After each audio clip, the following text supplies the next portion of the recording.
नमस्कार साथियों, 10 मिनट के शो के अंदर आज हम लोग फुटबॉल के बारे में बात करेंगे। दुनिया के अंदर सबसे ज़्यादा खेला और देखा जाने वाला यदि कोई खेल है तो वो आपके पास फुटबॉल है। चलिए फुटबॉल के बारे में बात करते हैं। हिस्ट्री ऑफ फुटबॉल क्या है, फीफा क्या है और इनके बारे में एग्जाम में क्या क्वेश्चंस आ सकते हैं। यदि अपन लोग इसके बारे में बात करें तो 19वीं शताब्दी इंग्लैंड के अंदर ये आपके पास पब्लिक स्कूलों के अंदर फुटबॉल के बारे में पूरे नियम विकसित किए गए और वहीं पर उन स्कूल्स ने बहुत महत्वपूर्ण भूमिका निभाई थी और प्रत्येक स्कूल के अंदर उन नियमों के अंदर काफ़ी सारी विभिन्नताएं वहाँ पाई गई थी। यही बात यहाँ पर लिखी गई है। 19वीं शताब्दी का जो पूरा का पूरा इंग्लैंड है, इंग्लैंड के पब्लिक स्कूलों के अंदर फुटबॉल के लिए संहिताबद्ध नियम विकसित करने के महत्वपूर्ण भूमिका निभाई और प्रत्येक स्कूल की अपनी भिन्नताएं थी। उसके बाद नियमों को एकीकृत करने के शुरुआती प्रयासों में एक, हालांकि इसे सार्वभौमिक रूप से नहीं अपनाया गया था उस समय, कैम्ब्रिज रूल जो कि 1848 में आए थे, उसको नहीं माना गया पूरा फाइनली। उसके बाद आया द फुटबॉल एसोसिएशन FA 1863। ये एक महत्वपूर्ण क्षण था जब FA का गठन लंदन में हुआ। इसके नियम विभिन्न खेल शैलियों के बीच एक समझौता थे जिसमें गेंद को हाथ से छूना काफ़ी हद तक बाहर रखा गया। इस प्रकार एसोसिएशन फुटबॉल को रग्बी से अलग किया गया था। इसे व्यापक रूप से आधुनिक फुटबॉल का जन्म वहाँ से माना जाता है जब हम लोगों ने FA के बारे में द फुटबॉल एसोसिएशन की बात करते हैं। हिस्ट्री की बात करें उसके बाद हमारे पास आता है IFAB, international football association board. 1886 के अंदर इसका जब गठन हुआ तब इसका प्राइमरी फोकस क्या था, खेल के नियमों को बनाए रखने और संशोधित करने के लिए गठित विभिन्न देशों में निरंतरता सुनिश्चित करने के लिए एक नया IFAB संगठन का निर्माण किया गया। फिर उसका जो आपके पास ग्लोबल एक्सपांसन किस तरह से हुआ देखिएगा। यदि हम लोग बात करें ग्लोबल एक्सपांसन की तो वहाँ पर ब्रिटिश नाविकों, व्यापारियों और सैनिकों को खेल को दुनिया भर के अंदर फैलाया, क्योंकि वही एक तरीका था जिसके माध्यम से दुनिया के अंदर एक गेम पहुंचे। 20वीं सदी की शुरुआत तक फुटबॉल विश्व स्तर पर अविश्वसनीय रूप से लोकप्रिय हो गया था। वहां पर लोगों ने इसको इतना फैला दिया कि ये पूरी की पूरे विश्व के अंदर फैल गया और 1904 के अंदर एक नए संगठन का उदय होता है जिसका नाम है FIFA, federation international D football association, जिसका प्रधान कार्यालय आपके पेरिस के अंदर रखा गया। और फीफा जो कि पूरी अंतर्राष्ट्रीय शासी निकाय था फुटबॉल के लिए, यही लिखा गया है। पेरिस में स्थापित फीफा फुटबॉल का अंतर्राष्ट्रीय शासी निकाय बना था और इसकी स्थापना 1904 के अंदर पेरिस के अंदर हुई है, federation international D football association. अब ये तो अपन ने कर दिया। उसके बाद इसकी टर्म्स आती है, क्या क्या टर्मिनोलॉजी है। सबसे पहला शब्द आता है फील्ड या पिच। खेल का मैदान आमतौर पर आयताकार होता है, विशिष्ट आयामों के साथ होगा। और यदि हम लोग बात करें गोल की तो मैदान के प्रत्येक छोर पर वह संरचना जिसमें खिलाड़ियों को स्कोर करने के लिए आपके पास गेंद को किक करना या सिर से मारना होता है, साथ ही स्कोर करने का कार्य गोल के अंदर किया जाता है। उसके बाद आता है गोलकीपर, वह खिलाड़ी जिसकी प्राथमिक भूमिका विरोधी टीम को गोल करने से रोकना है और वे एकमात्र ऐसे खिलाड़ी है जिन्हें अपने हाथों का उपयोग करने की अनुमति है, क्योंकि वही एक आपके पास जो है गोलकीपर होता है जो गेंद को रोकने के लिए अपने हाथों का इस्तेमाल कर सकता है और अपने पेनल्टी क्षेत्र के अंदर ही कर सकता है। ये सबको पता होगा, बाहर आकर ऐसा नहीं कि मैच चल रहा बीच में आके गोलकीपर बोलेगा नहीं मेरे को बोल दे भाई, ऐसा नहीं होगा। उसके बाद आता है डिफेंडर। डिफेंडर की भूमिका आपके फुटबॉल के अंदर क्या है आप सबको भली भांति पता होगा। डिफेंडर जो होता है मुख्य रूप से विरोधी टीम को गोल करने से रोकने के लिए तैनात खिलाड़ी होता है जो अपनी टीम को डिफेंड करता है। मिडफील्डर क्या होता है, वे खिलाड़ी जो मैदान के बीच में खेलते हैं और हमला करने और बचाव करने दोनों के लिए आपके जिम्मेदार होंगे, अपनी टीम के लिए गोल करने का प्रयास करेंगे, परंतु अपनी टीम की तरफ जब गोल आ रहा है तो उसे रोकने के लिए भी मिडफील्डर जो कि फील्ड के मिड में होंगे। फॉरवर्ड स्ट्राइकर का मतलब होता है वे खिलाड़ी जिनकी जो प्राथमिक भूमिका जो होती है, सीधी सीधी बात है, गोल करना होगी। स्ट्राइकर का काम ही है स्ट्राइक लेके सीधा गोल के लिए गेंद को भेजा जाए। उसके बाद आता है कप्तान, टीम का नामित नेता जिसे अक्सर आर्म बैंड से पहचाना जाता है, वो अपने आर्म बैंड पहन के रखता है, कैप्टन होता है वो। साथ ही साथ में यदि हम बात करें कि कोच या मैनेजर क्या होता है, टीम को प्रशिक्षित करने, रणनीति बनाने और खिलाड़ी चयन के लिए जिम्मेदार व्यक्ति। और रेफरी, वह अधिकारी जो मैच के दौरान खेल के नियमों को लागू करता है, उसे रेफरी कहेंगे। असिस्टेंट रेफरी या लाइन्समैन जो होते हैं वे अधिकारी जो रेफरी की सहायता करते हैं और मुख्य रूप से ऑफसाइड और जब गेंद खेल से बाहर हो गई हो इंगित करते हैं। ऑफसाइड के अंदर एक नियम जो हमलावर खिलाड़ियों को दंडित करता है और बहुत आगे गेंद और दूसरे आखिरी फील्डर डिफेंडर दोनों की तुलना में प्रतिद्वंदी के गोल रेखा के करीब होते हैं जब गेंद उन्हें खेली जाती है, तो वो ऑफसाइड होता है। ऑफसाइड के अलावा फाउल क्या होगा? जब खिलाड़ी द्वारा किसी एक अनुचित कार्य को कर दिया जाएगा, नियमों का उल्लंघन होगा, तब सामने वाली टीम को फ्री किक या पेनल्टी भी दिया जाता है। फ्री किक क्या होता है? एक फाउल के ऊपर दिया जाता है जब टीम को दी गई एक अप्रतिबंधित किक है, यह प्रत्यक्ष सीधे स्कोर कर सकता है। अप्रत्यक्ष गोल करने से पहले दूसरे खिलाड़ी को छूना चाहिए, हो सकता है दूसरे खिलाड़ी को पास भी कर सकता है, सीधा गोल के लिए भी फेंक सकता है। पेनल्टी किक क्या होता है? जब कोई फाउल हो चुका है, एक सीधा फ्री किक जो तब दिया जाता है जब एक सीधा फ्री किक से दंडित होने वाला फाउल अपराध करने वाली टीम के पेनल्टी क्षेत्र के अंदर हो जाएगा, तब वहां पर आपके पास पेनल्टी किक दिया जाएगा। पेनल्टी स्पोर्ट से लिया जाएगा जिसे केवल और केवल गोलकीपर रोक सकता है, इसके अलावा कोई इसको रोकने का प्रयास नहीं कर सकता है। कॉर्नर किक क्या होता है? जब बचाव करने वाली टीम गेंद को अपनी गोल रेखा से बाहर कर देती है तो आपके पास कॉर्नर जो है किक यहाँ पर लिया जाता है, कॉर्नर आर्क से लिया जाएगा।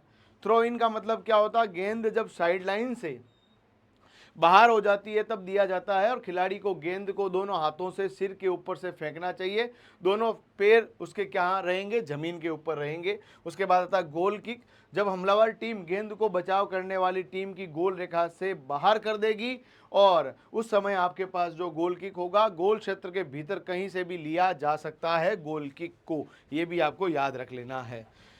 उसके बाद येलो कार्ड दिया जाता है, यदि कोई भी खिलाड़ी खेल भावना के विरुद्ध कोई काम करेगा तब उसे येलो कार्ड दिया जाएगा, जिसमें उसको जो है आपके पास रेफरी द्वारा चेतावनी दी जाएगी। 2 पीले कार्ड यानी 2 येलो कार्ड का मतलब सीधा रेड कार्ड है, उसे मैदान से बाहर जाना पड़ेगा। रेड कार्ड का मतलब भी वही है, जब आपके पास उसको मैदान से बाहर जाना पड़ेगा। मैच से कई बार पूरी श्रृंखला से भी बाहर कर दिया जाता है। एक्स्ट्रा टाइम जब मिलता है या ओवर टाइम कब मिलता है? यदि कोई मैच नॉकआउट प्रतियोगिता में ड्रॉ हो जाता है और एक विजेता का फैसला करना है तो अतिरिक्त खेल समय देते हैं, प्रत्येक 15 मिनट के 2 हाफ दिए जाते हैं, 15-15 मिनट के 2 हाफ वहां पर मिलेंगे। पेनल्टी शूटआउट क्या होता है? यदि अतिरिक्त समय के बाद भी मैच ड्रॉ रहता है तो विजेता का निर्धारण करने के लिए प्रत्येक टीम द्वारा पेनल्टी किक की एक श्रृंखला वहां पर खिलाड़ियों को दी जाएगी। उसके बाद आता है वीडियो असिस्टेंट रेफरी क्या होता है? बहुत अच्छा सवाल आ सकता है। रेफरी द्वारा वीडियो रिप्ले का उपयोग करके स्पष्ट और स्पष्ट त्रुटियों या गंभीर छूटी हुई घटनाओं के निर्णयों की समीक्षा करने के लिए उपयोग की जाने वाली एक प्रणाली है। जिस तरह से क्रिकेट के अंदर DRS है, उसी प्रकार से यहाँ पर आपके पास VAR है। उसके बाद आपके पास प्रमुख टूर्नामेंट की बात करें तो सबसे पहला नाम आता है फीफा विश्व कप, ये भी आपको याद रख लेना है। फीफा विश्व कप जो है उसके अंदर फीफा के सदस्यों की वरिष्ठ पुरुष राष्ट्रीय टीमों द्वारा लड़ी गई सबसे प्रतिष्ठित अंतर्राष्ट्रीय फुटबॉल प्रतियोगिता है। ऑब्वियसली बात है 1930 से हर 4 साल बाद होती है और 1942 और 46 के विश्व युद्धों के अंदर ये नहीं हुई थी, बाकी हर बार हो रही है। वर्तमान प्रारूप में एक मेजबान राष्ट्र में एक महीने में खिताब के लिए प्रतिस्पर्धा करने वाली 32 टीमों के बीच ये मुकाबला होता है। 2026 का जो फीफा है ये आपके पास कनाडा, मैक्सिको, संयुक्त राज्य अमेरिका द्वारा मेजबानी के अंदर खेला जाएगा। 3 देश कनाडा, मैक्सिको और संयुक्त राज्य अमेरिका यहाँ पर पूरे के पूरे इसको होस्ट करेंगे। उसके बाद आता है UEFA यूरोपियन चैंपियनशिप जो होती है, ये आपको ध्यान रख लेना है। यूरोपीय फुटबॉल संघों के सदस्यों की वरिष्ठ पुरुष राष्ट्रीय टीमों द्वारा लड़ी गई प्राथमिक एसोसिएशन फुटबॉल प्रतियोगिता है, यानी आपकी यूरोपियन कंट्रीज के अंदर खेलेंगे। यूरोप के अंदर होती है, हर 4 साल से वहाँ पर भी इस तरह की प्रतियोगिताएं होती है और शुरुआत हुई है 1960 में, परंतु फीफा की जब शुरुआत आपसे पूछ ली जाएगी तो 1930 से हुई है। 1942 और 46 का फीफा का आयोजन इसीलिए नहीं हुआ क्योंकि उस दौरान जो है आपके द्वितीय विश्व युद्ध चल रहा था, बाकी फीफा लगातार हो रहा है। यदि इसके बाद बात की जाए, फीफा के बाद यदि कोई दूसरा सबसे प्रतिष्ठित टूर्नामेंट है तो वो आपके UEFA है, ये आपको याद रख लेना है। उसके बाद कोपा, जो कोपा अमेरिका कप के नाम से जाना जाता है, दक्षिण अमेरिकी फुटबॉल परिसंघ द्वारा स्वीकृत शीर्ष पुरुष अंतर्राष्ट्रीय फुटबॉल टूर्नामेंट है। दुनिया की सबसे पुरानी अंतर्राष्ट्रीय फुटबॉल प्रतियोगिता पहली बार 1916 में खेली गई है, यानी आपके फीफा से भी पहले कोई कप शुरू हुआ है तो वो कोपा कप शुरू हुआ है। यदि आपसे पूछ ले फीफा सबसे ज़्यादा बार कौन सा देश जीता है तो ब्राज़ील जीता है। ब्राज़ील का राष्ट्रीय खेल भी फुटबॉल है, परंतु कोपा के अंदर आपके पास दक्षिण अफ्रीकी फुटबॉल संघ आता है। अब आपके पास अमेरिका महाद्वीप के देश इसके अंदर खेलते हैं। अफ्रीका कप ऑफ नेशन, जो कि अफ्रीका कप ऑफ नेशन है, अफ्रीका के मुख्य अंतर्राष्ट्रीय एसोसिएशन फुटबॉल प्रतियोगिता अफ्रीकी फुटबॉल परिसंघ द्वारा स्वीकृत हर 2 साल में आयोजित होती है। उसके अलावा AFC कप की बात कर रहे हैं तो एशियाई फुटबॉल परिसंघ द्वारा आयोजित प्राथमिक एसोसिएशन फुटबॉल प्रतियोगिता है, हर 4 साल में ये आयोजित होती है। इसके अलावा UEFA चैंपियंस लीग भी होती है, जो कि यूरोपियन फुटबॉल संघों के द्वारा आयोजित एक वार्षिक क्लब फुटबॉल जो है आपकी प्रतियोगिता है, और शीर्ष डिवीजन फुटबॉल यूरोपियन क्लब द्वारा ये लड़ी जाती है।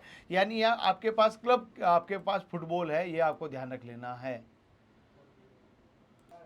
यहाँ पर आप लोग देखेंगे ये चैंपियंस लीग की हमने बात कर ही ली है। यूरोपियन फुटबॉल की सबसे प्रतिष्ठित क्लब प्रतियोगिता मानी जाती है UEFA चैंपियंस लीग। साथियों उसके बाद कोपा लिबर्टाडोस होता है, ये आपको याद रख लेना है, लिबर्टाडोरेस, जो आपके पास क्या है, दक्षिण अमेरिकी फुटबॉल परिसंघ द्वारा आयोजित एक वार्षिक क्लब फुटबॉल होती है। इसके अलावा इंग्लिश प्रीमियर लीग भी आपके पास जो है ये आपके अंग्रेजी फुटबॉल लीग का एक शीर्ष प्रकार है। इसके अलावा है ना, दुनिया की सबसे ज़्यादा देखी जाने वाली खेल लीगों में से एक भी कौन सी है, इंग्लिश लीग है, ये आपको याद रख लेना है। उसके अलावा ला लीगा स्पेनिश लीग जो होती है, स्पेनिश फुटबॉल लीग प्रणाली का शीर्ष पेशेवर फुटबॉल डिवीजन होता है। दुनिया के कुछ सबसे बड़े क्लबों और क्रिकेट खिलाड़ियों का जो घर है वो यही है। इसके अलावा बुंडेसलीगा जर्मन लीग जो होती है वो जर्मनी में शीर्ष पेशेवर फुटबॉल लीग है, ये भी आपको याद रख लेना है।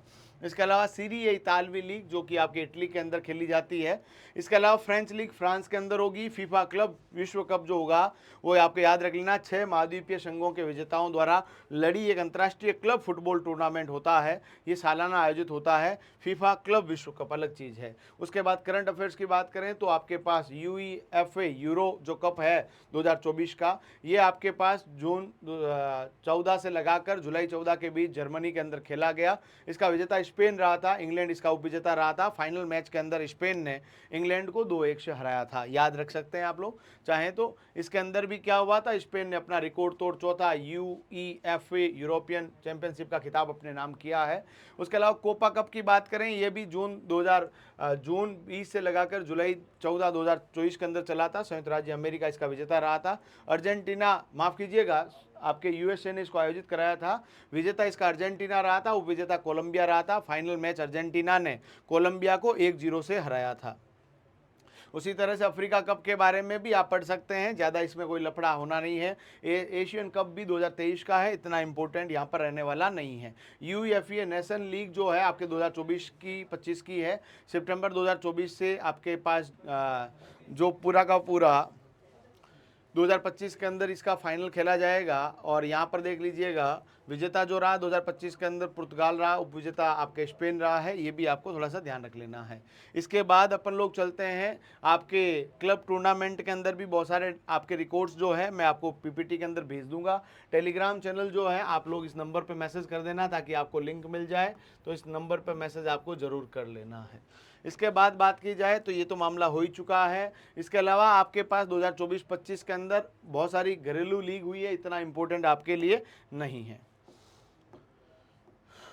उसके बाद अपन लोग चलते हैं सीधा MCQ के ऊपर। यहाँ पर जल्दी से बताइएगा पहले MCQ का उत्तर क्या होगा, कमेंट करके मुझे जल्दी से बताइएगा इसका उत्तर क्या होगा। हमने जो अभी तक पढ़ा है वही सवाल आया है। फुटबॉल सॉकर का आधुनिक खेल किस देश में उत्पन्न हुआ था, तो इंग्लैंड के अंदर हुआ था। सबसे पहली बात है 19वीं सदी के अंदर ये इसके नियम बनाने का काम उसी के द्वारा किया गया था। उसके बाद आधुनिक फुटबॉल नियमों के संहिताकरण में एक महत्वपूर्ण क्षण को चिन्हित करते हुए द फुटबॉल एसोसिएशन के गठन के बारे में बताइए। इसका गठन कब हुआ, 1863 के अंदर हुआ है। अभी हमने सबसे पहले FA फुटबॉल एसोसिएशन की बात की थी। विश्व फुटबॉल को कौन सा अंतर्राष्ट्रीय निकाय नियंत्रित करता है, तो आपको पता है FIFA, federation international D football association इसको पूरा कंट्रोल करता है। तो आपके पास हो जाएगा फीफा, याद रख लेना है। अगला सवाल, फुटबॉल में गोलकीपर की प्राथमिकता क्या होती है, विरोधी टीम को गोल करने से रोकना ये रहेगा, ये आपको ध्यान रख लेना है। फुटबॉल में उस हमलावर खिलाड़ी के लिए क्या शब्द है जो बहुत आगे विरोधी के गोल रेखा के दूसरे आखिरी डिफेंडर और गेंद से भी करीब होता है जब गेंद उसे खेली जाती है, तो उसे हम लोग क्या कहेंगे, जल्दी से कमेंट करके मुझे बताइएगा। उसके लिए हमारे पास क्या नाम आएगा, जल्दी से कमेंट करके मुझे बताइएगा इसका उत्तर क्या होगा। तो साथियों जब वो आपके पास सब कुछ मामला जो रहेगा वो गोलकीपर की तो बात हो ही गई है, इसे हम लोग ऑफसाइड के नाम से जानेंगे। क्या कहेंगे? ऑफसाइड कहेंगे। फुटबॉल में रेड कार्ड का अर्थ क्या होता है? खिलाड़ी को मैदान से बाहर कर दिया जाएगा, और 2 येलो कार्ड का मतलब उससे रेड कार्ड अलॉट हो चुका है। विश्व में सबसे प्रतिष्ठित अंतर्राष्ट्रीय फुटबॉल प्रतियोगिता कौन सी मानी जाती है? फीफा विश्व कप है, इसमें कोई डाउट आपको नहीं होना चाहिए। 1930 से शुरू हुई है। अगला जो आपके पास 2026 का है, मैक्सिको, यूएसए और उसके साथ में तीसरे देश के अंदर खेली जाएगी। यूईएफएफ यूरो 2024 किसने जीता है? यूरो कप किसने जीता है? जल्दी से बताइएगा। आप सब लोगों को देखो इनका आंसर पता होने चाहिए। तो देखिएगा, यूईएफए यूरो कप जो 2024 का विजेता रहा है वो स्पेन रहा है। स्पेन ने इंग्लैंड को फाइनल के अंदर हरा दिया था, ये भी आपको थोड़ा सा ध्यान रख लेना है। कोपा अमेरिका 2024 की मेजबानी किस देश ने की थी? संयुक्त राज्य अमेरिका ने की थी, ये आपको याद रख लेना है। 2024 की उन्होंने ही की थी। अफ्रीका कप ऑफ नेशन 2023 जो 2024 में खेला गया था, कौन सा देश विजयी रहा था? तो आपको याद रख लेना है कि इम्पोर्टेंट सवाल रहेगा आपके पास क्वेश्चन नंबर 10 का, और इसका उत्तर रहेगा आइवरी कोस्ट। कौन रहेगा? आइवरी कोस्ट रहेगा। और इसके अलावा यूईएफए चैंपियंस लीग 2023-24 का फाइनल रियल मैड्रिड और किस अन्य क्लब के बीच खेला गया था? 2023-24 का पूछ लिया जाए तो भी आपको याद रख लेना है। क्वेश्चन नंबर 11 के अंदर आप जल्दी से बताइएगा मुझे कि इसका उत्तर क्या होगा। तो ये जो फाइनल खेला गया था वो आपके बोरुसिया डॉर्टमुंड, कहाँ है? बोरुसिया डॉर्टमुंड के बीच में खेला गया था। फुटबॉल में वीएआर का मतलब क्या है? वीडियो असिस्टेंट रेफरी होता है, जिसके अंदर पूरी गहनता से पड़ताल होती है, एक छोटी छोटी बारीकी को देखा जाता है। यदि अपराध करने वाली टीम के पेनल्टी क्षेत्र के अंदर एक सीधा फ्री किक से दंडित होने वाला फाउल होता है तो उसे क्या दिया जाएगा? तो अब यहाँ पर आपके पास क्या दिया जाएगा? पेनल्टी किक वहाँ पर दिया जाएगा। इंपॉर्टेंट है, पेनल्टी किक वहाँ पर दिया जाएगा। और पेनल्टी क्षेत्र के अंदर सीधा फ्री किक फाउल किया जाता है तो विरोधी टीम को एक पेनल्टी किक देंगे जो 12 गज की दूरी से सीधे गोल पर शॉट होता है, और केवल गोलकीपर उस गेंद को पकड़ सकता है। इसके अलावा कोई भी वहाँ पर हाथ बीच में नहीं डाल सकता है। प्रदान किए गए नोट्स के आधार पर बुंडेसलीगा 2024-25 सीजन का अपेक्षित विजेता कौन सा देश है?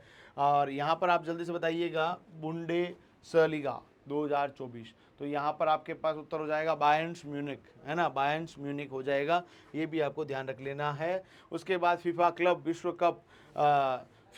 विश्व कप किस वर्ष में 32 टीमों के साथ एक विस्तारित प्रारूप पेश करेगा? जल्दी से बताइएगा। आपके पास क्वेश्चन नंबर 15, जल्दी से आंसर कीजिएगा। कब ऐसा होगा जब हमारे पास इस तरह से चीज़ें फीफा क्लब विश्व कप के अंदर ऐसा होगा? तो ये जनरली 2000 से शुरू हुई है, वर्ल्ड कप से अलग है, और ये आपके पास 32 टीमों से 2025 के अंदर इसका प्रारूप पुनः शुरू होगा। बीच बीच में कई बार ये रुका भी है, शुरू भी हुआ है। तो इसी तरह से आपको सब मैंने बता दिया है। आई होप कि ये क्लास आपको अच्छी लगी होगी। कमेंट करके मुझे बताइएगा इस तरह के प्रयास और हमारी पहल आपको किस तरह से लग रही है। आप सबका प्यार मिले, सहयोग मिले, और इस क्लास को जितना हो सके शेयर कीजिएगा। आप सभी का जुड़ने के लिए बहुत बहुत धन्यवाद।